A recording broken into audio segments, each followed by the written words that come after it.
Bismillahirrahmanirrahim. Assalamualaikum warahmatullahi wabarakatuh. Perkenalkan, nama saya Windrawati Oka. Saya mahasiswa aktif jurusan Komunikasi dan Penyiaran Islam semester 1, Fakultas Usuluddin dan Dakwah IAIN Sultan Amai Gorontalo. Di sini saya akan memaparkan materi atau akan menjelaskan apa itu Amsal dalam Al-Qur'an. Ya, di sini ada penyusun, ada saya sendiri Windrawati Oka dan rekan saya Taryeza Melia Putri Maharani. Kita lanjut. Apa itu amsal dalam Al-Quran? Amsal atau perumpamaan dalam Al-Quran digunakan untuk mengilustrasikan nilai-nilai kehidupan, memperjelas konsep-konsep yang sulit dipahami, dan memberikan pelajaran moral. Dengan menggunakan perumpamaan, Allah menyampaikan pesannya dengan cara yang mudah dipahami oleh umat manusia. Ya, di sini amsal itu adalah perumpamaan. Kalau di sini ada yang tidak tahu apa itu amsal, amsal adalah perumpamaan dalam Al-Qur'an yang digunakan untuk mengilustrasikan nilai-nilai kehidupan agar kita bisa mudah memahami apa isi di dalam Al-Qur'an tersebut. Baik, kita lanjut. Nah, di sini ada contoh amsal tentang orang yang berinfak atau perumpamaan tentang orang yang berinfak. Di sini ada ayatnya, Quran surah Al-Baqarah ayat 261. Saya bacakan, Bismillahirrahmanirrahim. Masalul ladzina yunfikuna amwalahum fi sabilillah kamasali habbatin ambatan sab'a sanabila fi kulla sumbulatin mi'antu habba wallahu yudaifu liman yasa'a wallahu wasi'un alim. Yang artinya, perumpamaan orang-orang yang menginfakkan hartanya di jalan Allah adalah seperti sebuah biji yang menumbuhkan 7 tangkai, pada setiap tangkai terdapat 100 biji. Nah, di sini saya jelaskan kembali. Perumpamaan amal kebaikan yaitu seperti infak di jalan Allah, diibaratkan seperti menanam sebutir biji yang menghasilkan 7 tangkai, di mana setiap tangkai memiliki 100 biji. Ini menunjukkan potensi besar pahala infak yang dilipat gandakan hingga 700 kali atau lebih. Investasi akhirat. Infak bukanlah kehilangan, melainkan investasi untuk kehidupan akhirat. Allah menjanjikan balasan berlipat ganda yang jauh lebih besar daripada yang dikeluarkan. Bentar.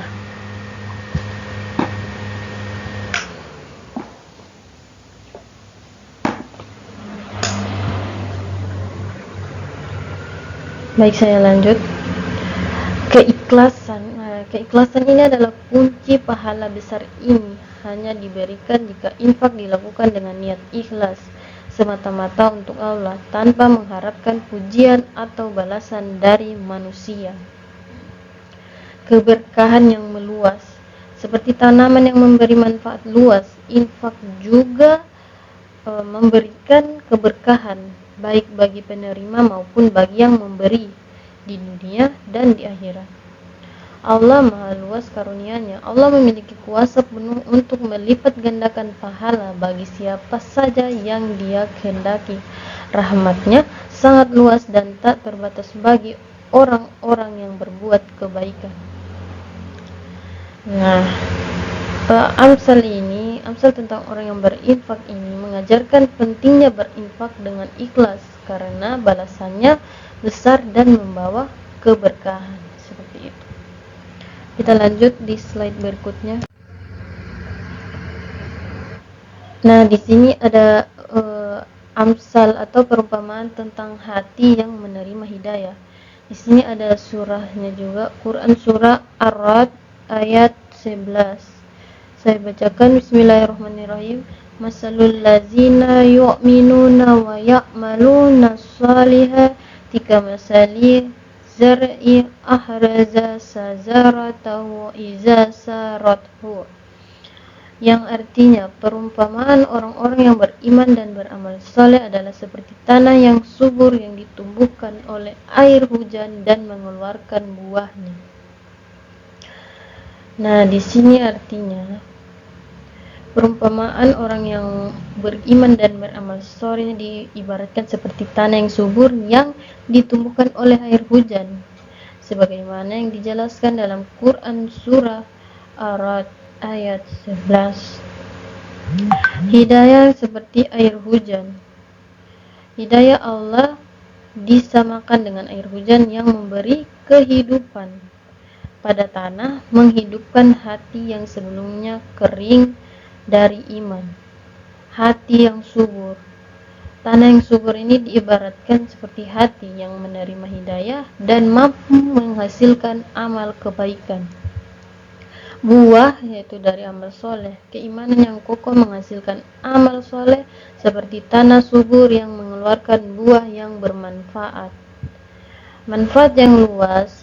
Amal soleh tidak hanya bermanfaat bagi diri sendiri, tetapi juga bagi orang lain, seperti buah dari pohon yang dinikmati banyak makhluk. Amsal ini mengajarkan pentingnya menerima hidayah dengan hati yang siap agar keimanan tumbuh dan menghasilkan kebaikan itu sendiri. Seperti itu penjelasan dari perumpamaan tentang hati yang menerima hidayah. Baik, kita lanjut di slide berikutnya. Amsal atau perumpamaan tentang dunia yang sementara.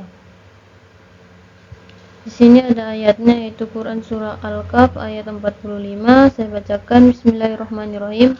Wadarib lahum masalal hayatid dunya kama'i anzalnahu minas sama'i fahtalata bihi nabatul ardi fa asabaha hasiman tazaruhu riyahu wa kana Allahu ala kulli syai'in muqtadir, yang artinya perumpamaan kehidupan dunia adalah seperti air yang kami turunkan dari langit lalu tanaman tumbuh dan manusia memetiknya. Amsal tentang dunia sementara yang disebutkan dalam Quran surah Al-Kahf ayat 45, yaitu kehidupan dunia bersifat sementara. Dunia diibaratkan seperti tanaman yang tumbuh subur setelah hujan, tetapi akhirnya layu dan hancur. Kenikmatan yang cepat berlalu. Nikmat dunia seperti tanaman yang dipetik, hanya dinikmati sementara sebelum lenyap. Perhatian terhadap akhirat. Dunia hanyalah tempat persinggahan. Fokus utama seharusnya pada kehidupan akhirat yang kekal. Kehidupan dunia diberikan untuk menguji siapa yang paling baik amalnya, bukan untuk dikejar secara berlebihan. Amsal ini mengingatkan agar tidak terlena oleh kehidupan dunia yang fana dan mempersiapkan diri untuk kehidupan akhirat yang abadi. Seperti itu penjelasan dari perumpamaan tentang dunia yang sementara. Kita lanjut di slide berikutnya. Sini ada amsal atau perumpamaan tentang perbedaan iman dan kufur. Di sini ada ayatnya, Quran surah An-Nur ayat 40. Saya bacakan. Bismillahirrahmanirrahim. Au katulumati fi bahari luzi yagasahu mauzun mana fauqihi mauzun minna fauqihi sahabun tulumatun ba'duha fauka ba'di iza haraza yadahu lam yaqada yara wa man lam yaza'allahu lahu yawara fama la min nur, yang artinya perumpamaan orang-orang yang kafir itu adalah seperti kegelapan di lautan yang dalam yang diliputi gelombang besar, yang di atasnya ada gelombang lain. Artinya di sini kufur seperti kegelapan di lautan dalam. Orang kafir diibaratkan berada dalam kegelapan di lautan yang dalam tanpa cahaya, menandakan hati yang jauh dari petunjuk Allah. Di lada gelombang bertubi-tubi atau gelombang besar yang di atasnya ada gelombang lain. Gelombang yang saling menumpuk melambangkan kesesatan yang berlapis-lapis, semakin menjauh dari kebenaran. Nah, di atasnya itu ada awan gelap. Awan gelap menutupi cahaya, menggambarkan penghalang yang membuat mereka sulit menerima hidayah. Tanpa cahaya untuk melihat, orang kafir tidak memiliki cahaya atau iman untuk membimbing mereka sehingga hidup dalam kebingungan dan kesesatan. Amsal ini menggambarkan betapa kufur membawa kegelapan, sedangkan iman adalah cahaya yang membimbing menuju kebenaran. Seperti itu penjelasan dari slide ini atau Amsal tentang perbedaan iman dan kufur. Kita lanjut di slide berikutnya. Amsal tentang ilmu dan kebodohan. Di sini ada ayatnya juga, Quran surah Az-Zumar ayat 9. Saya bacakan, bismillahirrahmanirrahim. Man huwa qanitun ana al-laili sajida wa qa'iman yahdarul akhirata wa yarzu rahmata rabbihi kama huwa fi ghari. Yang artinya perumpamaan orang yang berilmu dan orang yang tidak berilmu adalah seperti perbedaan antara cahaya dan kegelapan. Sini saya jelaskan kembali, ilmu adalah cahaya. Orang yang berilmu diibaratkan seperti seseorang yang berada dalam cahaya. Ilmu memberikan penerangan, membimbing ke arah yang benar dan membuka pemahaman. Kebodohan adalah seperti kegelapan. Sebaliknya, orang yang tidak berilmu berada dalam kegelapan. Mereka kesulitan untuk memahami kebenaran dan selalu terjebak dalam kesalahan. Perbedaan yang jelas seperti perbedaan antara cahaya dan kegelapan yang sangat kontras. Demikian pula perbedaan antara orang yang berilmu dan yang tidak berilmu sangat jelas.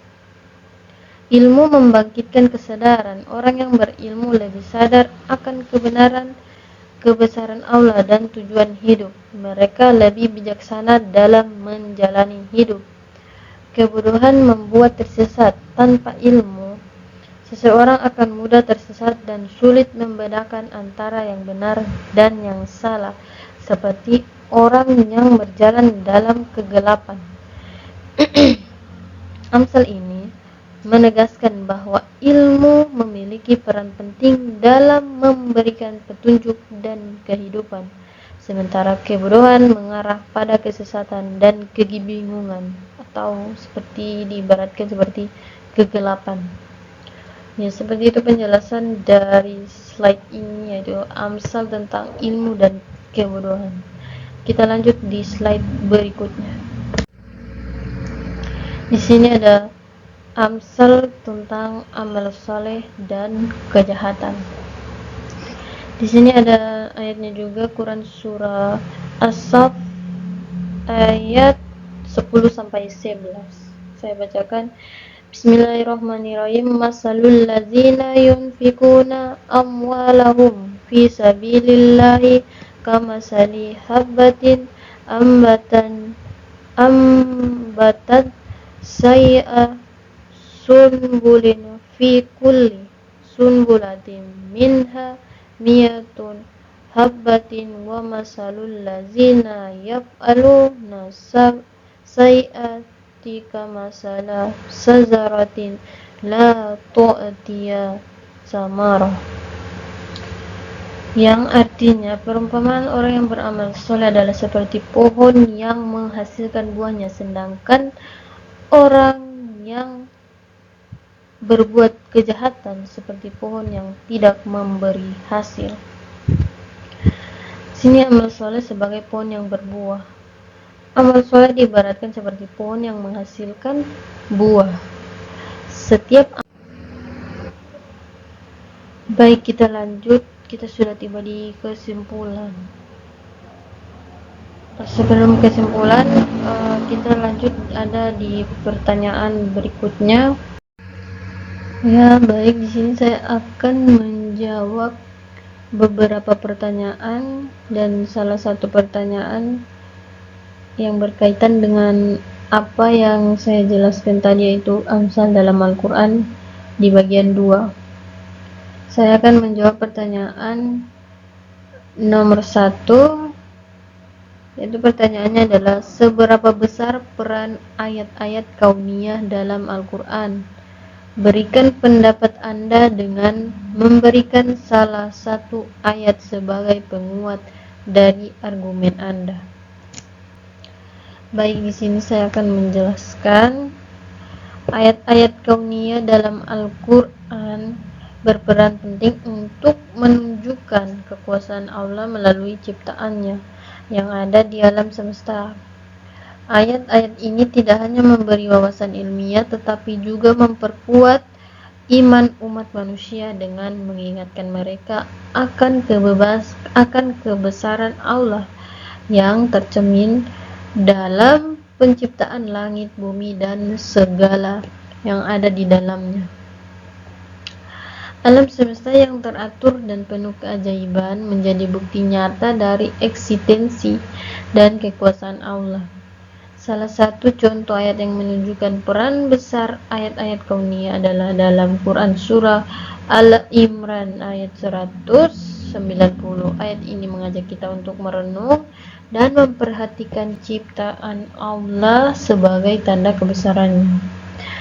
Saya bacakan, inna fi halqis samawati wal ardi wahtilafil laili wan nahari la ayyabil awwali al-alabab, yang artinya sesungguhnya dalam penciptaan langit dan bumi dan pergantian malam dan siang terdapat tanda-tanda bagi orang yang berakal.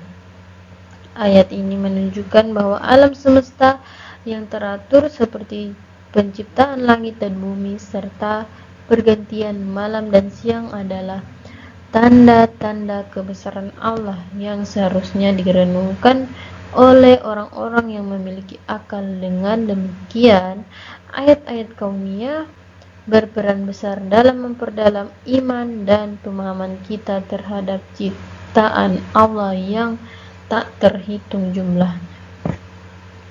Itulah tanggapan dari pertanyaan nomor 1. Itulah jawaban dari saya. Sekarang kita lanjut di pertanyaan nomor 2 yang berkaitan dengan materi yang saya bawakan atau yang saya paparkan, yaitu amsal dalam Al-Quran. Pertanyaannya, bagaimana Anda menggambarkan bahwa amsal Al-Quran itu memberikan peran penting dalam memahami pesan Al-Quran? Uraikan pandangan Anda dengan memberikan beberapa contoh ayat amsal. Baik, di sini saya akan menjawab pertanyaan nomor 2 yang berkaitan dengan pemaparan materi saya, yaitu amsal dalam Al-Quran.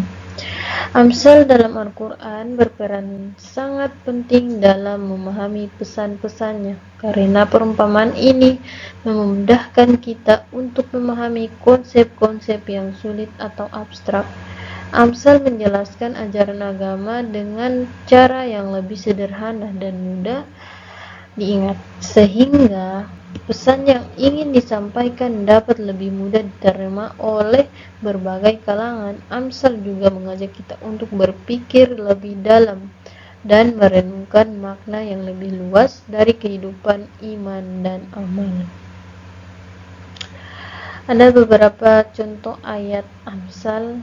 Yang pertama ada Quran surah Ibrahim ayat 24.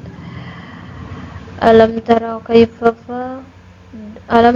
kaifa daraba Allahu madhalan kalimatan tayyibatan kashazaratin tayyibatin asluha tabitun wa far'uha fis sama, yang artinya, Tidakkah kamu melihat bagaimana Allah membuat perumpamaan suatu perkataan yang baik seperti pohon yang baik, akarnya teguh dan cabangnya di langit. Nah, ayat ini menggambarkan bahwa perkataan yang baik, iman, dan amal soleh ibarat pohon yang akarnya kuat dan cabangnya tinggi yang menunjukkan stabilitas dan keberkahan dalam kehidupan. Dan kita lanjut, ada contoh ayat kedua, yaitu Quran surah An-Nur ayat 35. Saya bacakan, Allah nurus samawati wal ard, yang artinya Allah adalah cahaya langit dan bumi. Ayat ini menggunakan perumpamaan untuk menggambarkan bahwa Allah adalah sumber segala cahaya yang memberi petunjuk dan penerangan bagi kehidupan umat manusia. Dengan menggunakan amsal Al-Quran memberikan kita gambaran yang lebih jelas dan mudah dipahami tentang konsep-konsep yang lebih besar seperti iman, amal baik, dan petunjuk hidup. Amsal juga mengajak kita untuk merenungkan dan memikirkan makna yang lebih dalam dari setiap ajaran. Ya, saya kira itulah jawaban atau tanggapan dari saya tentang pertanyaan nomor 2. Kita lanjut di pertanyaan nomor 3. Pertanyaannya adalah, modernisasi membuat manusia memiliki kemudahan berinteraksi dengan Al-Quran. Gadget yang ada Al-Qurannya, murotal yang bisa diakses online dan sebagainya.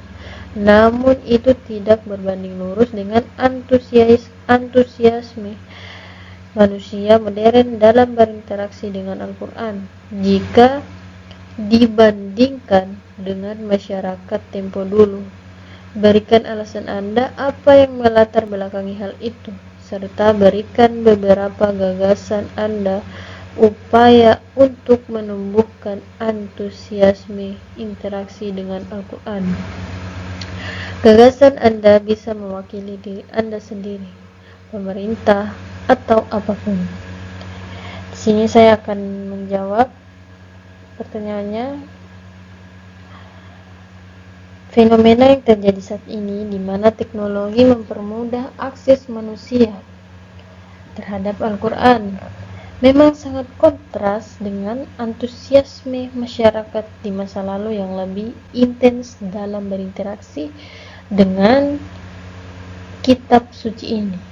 Meskipun gadget dan aplikasi yang menyediakan Al-Quran serta murotal online sangat memudahkan, namun ada beberapa faktor yang menyebabkan ketidakseimbangan antara kemudahan akses dengan rendahnya antusiasme untuk berinteraksi dengan Al-Quran di kalangan masyarakat modern. Alasannya, pengaruh teknologi yang berlebihan. Teknologi saat ini meskipun sangat memudahkan, justru seringkali membuat banyak orang yang lebih terfokus seringkali terabaikan dan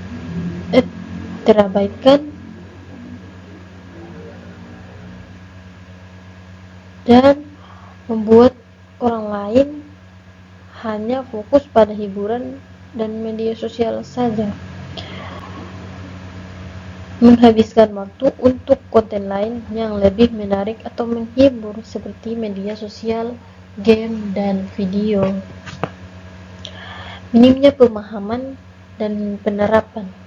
Banyak orang menganggap membaca Al-Quran hanya sebagai rutinitas atau kewajiban tanpa mendalami makna atau menerapkannya dalam kehidupan sehari-hari. Tanpa pemahaman yang mendalam, orang cenderung kehilangan antusiasme untuk berinteraksi lebih jauh dengan Al-Quran.